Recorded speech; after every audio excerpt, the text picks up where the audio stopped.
Grishishi. What's going on, everyone? Ryan from 90s Anime Nostalgia, and we're back, continuing the journey that is my Naruto Mental Health series.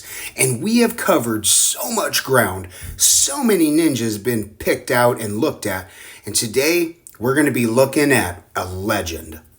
So when going over all this, I'm going to be using my trusty DSM-5 to help me pick out some of those different disorders that are presenting themselves.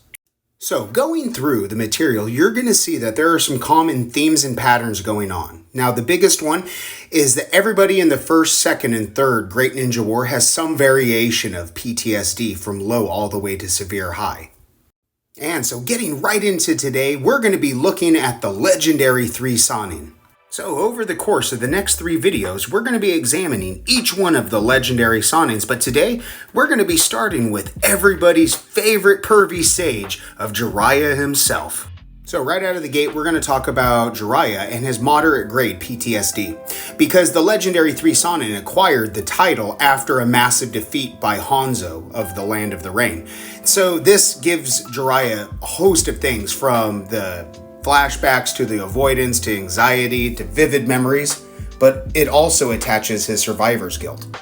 So we see that survivor's guilt are symptoms of the PTSD, but you don't have to have PTSD to have survivor's guilt, and this is due to the trauma and the deaths that have been repeated over a course of time. And it can be seen in a host of different things, from rumination to worrying. But we see clearly on journaling emotions and feelings how Jiraiya worked through it, being an author.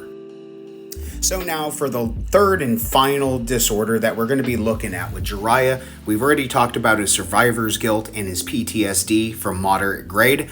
But the next one that we're going to be discussing isn't necessarily a deviant disorder, but it is still a disorder in itself, and he is on the lower grade to moderate grade side of things because of the impulses. But we call him the pervy sage for a reason, so when we look at Jiraiya is dealing with the disorder of, how we phrase it, of compulsive sexual behavior. So this man is our Naruto Charlie Sheen.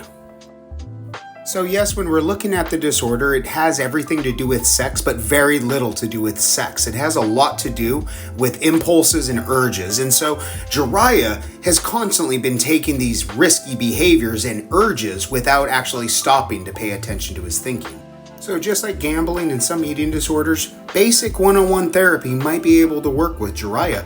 But I said too much. Damn it, Jiraiya, leave me alone!